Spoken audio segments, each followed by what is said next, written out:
May there be peace, love, hope, joy everywhere. Good morning to those of you seated in front of me and those out in video land. Good morning. There are times in our lives when we find ourselves alone. I facilitate a Zoom meeting each month for folks who have been caregivers to their spouses, and now the spouses have died. One of the topics that frequently comes up is loneliness.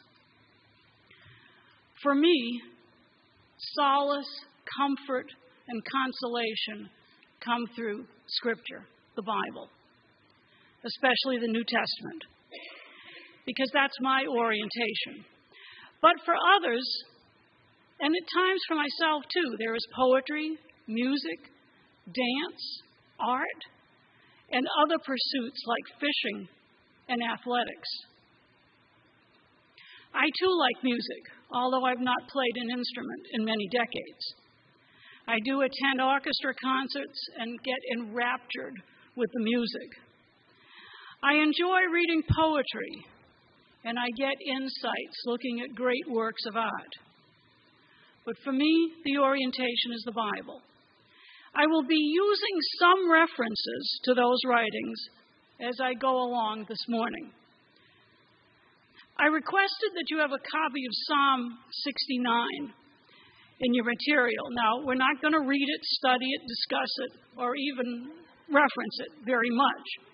But the history of the psalm is that King David was in much distress after his affair with Bathsheba, which caused him to lose everything, including his son.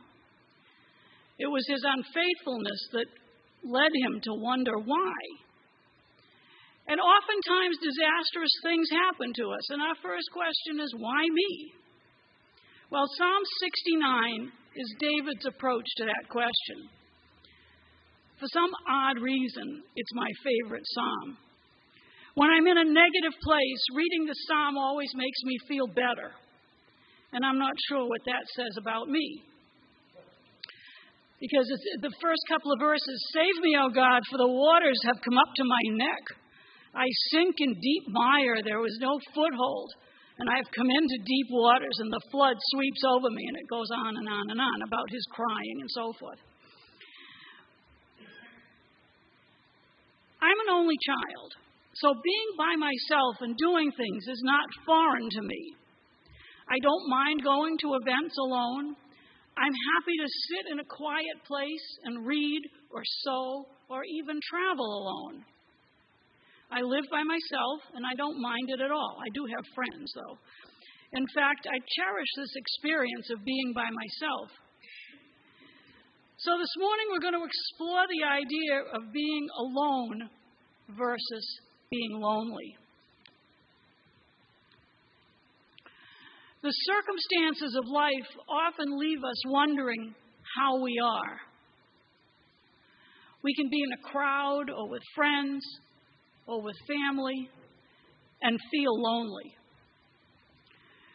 We can be alone and be perfectly happy and enjoying life. Or we can be alone in a crowd and know that we are definitely alone. Being alone can be a positive thing. We're alone with our thoughts, often being quite creative and productive. We solve problems and answer questions that sometimes we didn't even realize needed to be answered or asked. After the death of a loved one, we go into a panoply of emotions, feelings, rawness of thought, questions, and the desire for someone to take us by the hand and lead us around and say everything that we're supposed to be saying and do for us everything we're supposed to be doing. When it all quiets down, we are left to ourselves. We rely on our inner resources to guide us, what we've learned, what's been modeled for us, and what awareness our faith brings to mind. As we read the Psalms of David, especially the depressing ones like 69, We look at our inner lives and thoughts to see if we feel bad or worse than David did. As we read others like Psalm 23, we ask how we've been guided through life. Who or what has been our shepherd through our various adventures, misadventures, and sadnesses? To be alone is a very good thing. It can lead to some productive and growing times. But being lonely leads us in the other direction. There's no easy answer to get over loneliness. Each of us has our own coping mechanisms. As I said, I'm an only child, and I spent many hours alone as a child. But I found friends in books or in creative activities.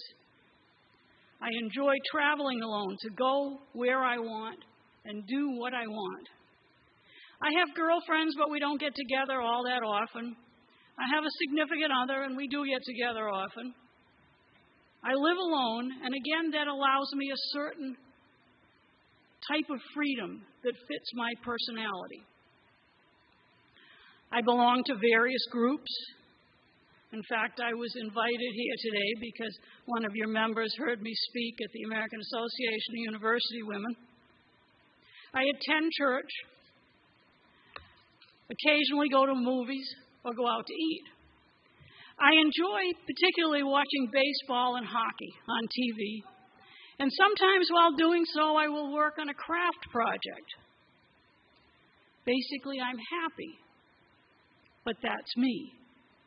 And I have suffered losses in my life. Loneliness can lead us to isolation. If not physical isolation, psychological isolation. In the very recent years, especially during the pandemic, we say the toll that it took on a lot of people's lives was unmentionable, unfathomable, unmeasurable. The combination of guns, drugs, legal and illegal, self-worth because of media posts, especially on our young people, brought on disastrous consequences. The opinions of others matter to us, to the point of life versus death, and often death was the solution, and that led to even more heartache. I recently heard a preacher talk about a broken heart, and I experienced that after my husband died, and the cardiologist went into this whole tizzy because he had to figure out what was the matter with me, and when I mentioned about my husband's death, he says, that's the problem. You're suffering from a broken heart. Okay? When we're broken-hearted, we think that there's no future. We see only darkness, and the light is far off in the distance. Oftentimes, someone will say something to us, something we had never thought about. Or we will go somewhere, even someplace we've been to many times before. We will notice a smile on a child's face, or the beauty of the colors of nature suddenly seem more vibrant, and a glimmer of hope enters into our being. It's at that point that healing begins. It is at that point that the darkness lifts and a new journey begins. The journey of going from loneliness and brokenness into the light and to healing is not a fast-track event. It is a slow but usually steady process. Our awareness of life becomes heightened because we realize that it is at the end of Psalm 69 when joy comes out. That is the important point. Joy comes in small doses, but it comes if we are open to receiving it. Good music, soft, warm art, tasty food, good chocolate, the things of the senses. That's how we're brought back. It might be a good book of whatever your genre is your favorite. Surrounds us with images and dialogue that gives us a new place to live and move and have our being. Whatever the circumstance is, the world is out there to nourish us physically, emotionally, and spiritually. We may have to be guided a little bit. Someone might have to hold our hand as we take the first step. But when we do, we will be rewarded with a world that we never knew. We will be wiser. Our experiences will be expanded. But we will rarely go back, because when we move forward, we find ourselves surrounded with gifts that we never knew existed, and we have hope for the future.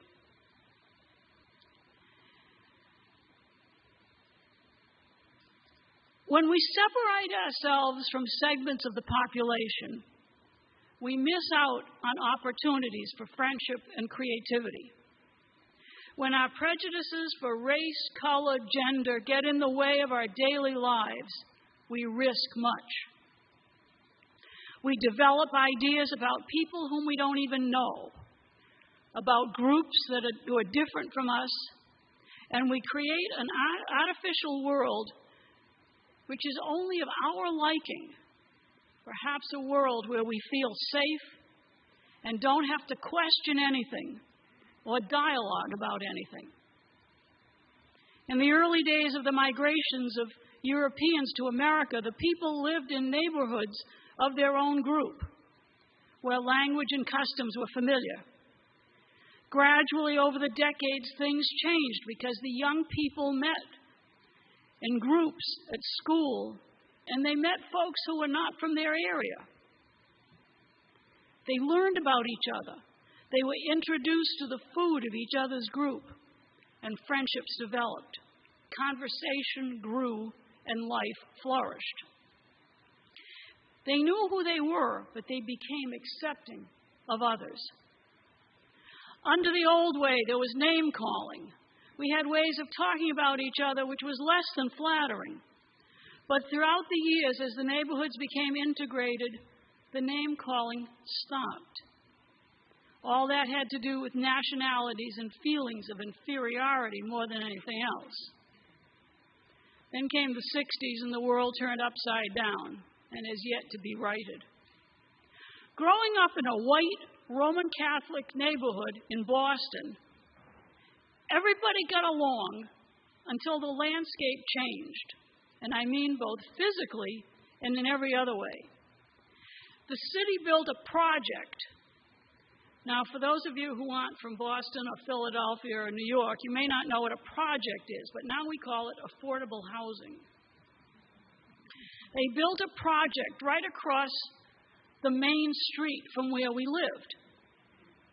Our horizons expanded, and a lot of people didn't like it. The neighborhood was not originally racially and economically diverse, but it became so. I made new friends in school, elementary school, and we began to adapt. At least some of us did. My father was one who did not.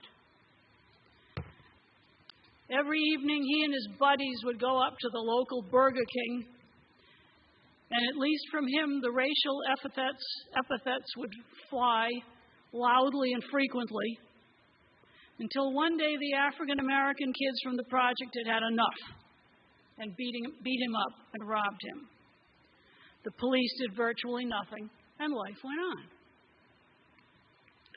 As we isolate ourselves from the rest of society, we have the tendency to become more lonely. When we think that we are better than someone else, we lose sight of the gifts, talents, and personalities of our neighbors.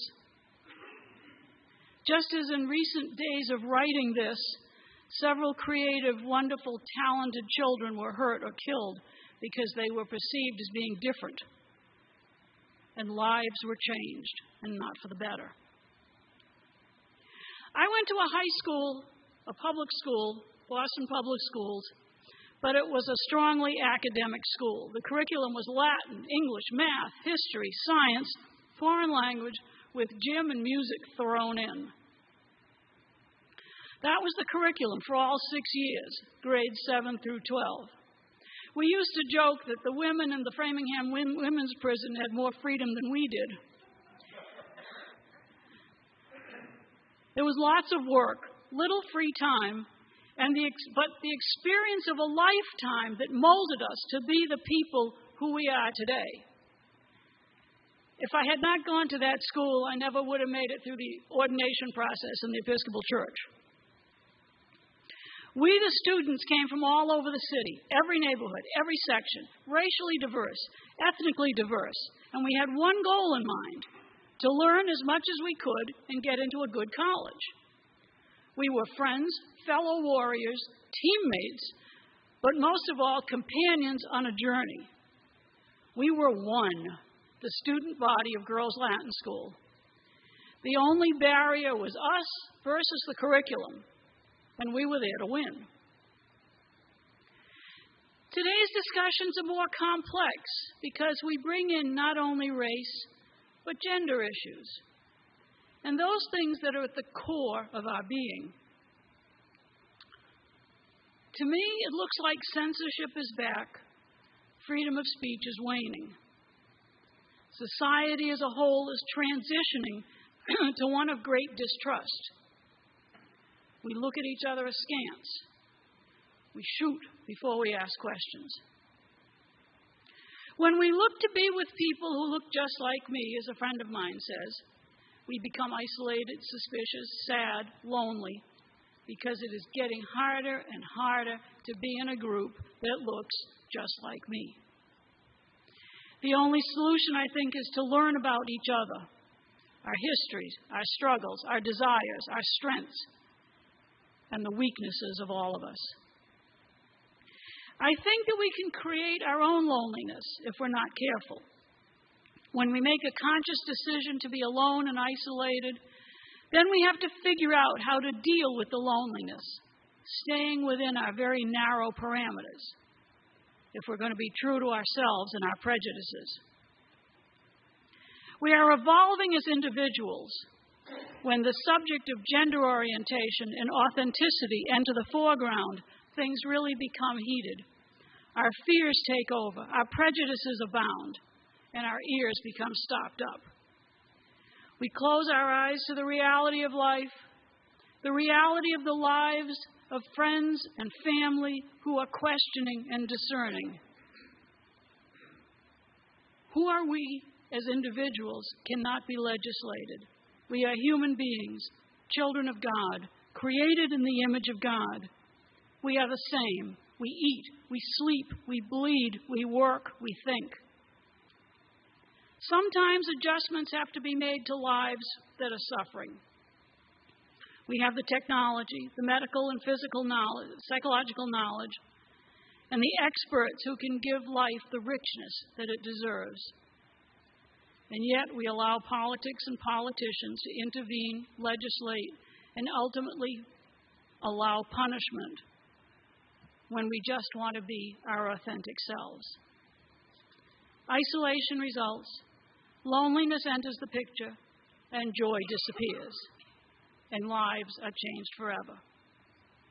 Our prayer for the world is that we return to knowing who we are and how we believe our lives are to be led, so that we can be the people who God intended us to be, living in community, rejoicing in the power of the Spirit, and knowing that we are authentic.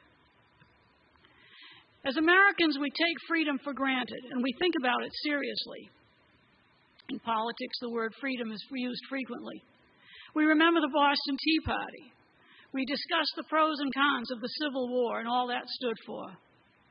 And our freedom of speech becomes a hot-button issue. But do we really know what freedom is? All the theoretical stuff is just that to many people. Those in nursing homes, those who have debilitating diseases, those in prison, those who have forced confinement due to mental illness, know a different reality than those of us who can live and move and have our being freely. Those situations where freedom is challenged on a daily basis, where reality of life never makes the news. I have two friends who I've been talking to recently who have, because of serious illness, have had their freedom seriously limiting them. When we're limited by illness, we keep death forever on our minds. although we have no desire to die. We study family statistics and wonder when our time will come. Suffering with illness brings challenges to our faith, to the place of hope in our lives, and to whatever study brings us joy. I think this is especially true for people over the age of 50. The lack of freedom promotes lots of alone time and ultimately loneliness. Where are we going? Who are we, since we cannot do the things that we used to be able to do? In the Gospel of John, chapter 21, verse 18, Jesus said this, "Very truly, I tell you, when you were younger, you used to fasten your own belt and go wherever you wished. But when you grow old, you stretch out your hands, and someone will come and fasten a belt around you and take you where you do not wish to go." This sounds very much like life in a facility, like a nursing home, where literally a belt is placed around a patient's waist to protect them from falling. Being restrained in any way causes us to feel less than who we are. It makes us question the meaning of life and leaves us feeling betrayed. Living in situations where we are not free to go where we want or move around as we would like or eat what we want to eat when we want to do it leaves us with feelings of anxiety, fear, and doubt. What if I don't wake up tomorrow? Will I be cared for properly? If I should die, will my body be treated with respect by those who are in charge of my person? What is it going to feel like towards the end of my life? I have doubts about a merciful God. Anxiety fills my life on a daily basis because things are not done my way, but the way somebody else wants. And I just have to accept it. How we are treated as individuals can lead us to a place of aloneness or loneliness or joy. As adults, if we are treated like children, then we feel the loss of connection with the real world. But interestingly enough, the coping skills that we learn as children come back to us and make life bearable. Whether we are very busy or cooperative, or whether we're experiencing individuality or lack thereof, we are people of freedom, and that's who we are. When we who are free to live and move and have our being as we want fail to take our freedom seriously, then we must be careful that we don't become lackluster about life. No matter where we live, in what country or circumstance, we are children of God, created in His image, and in Him we are free now and for all eternity. May joy, peace, love, and hope be with us always.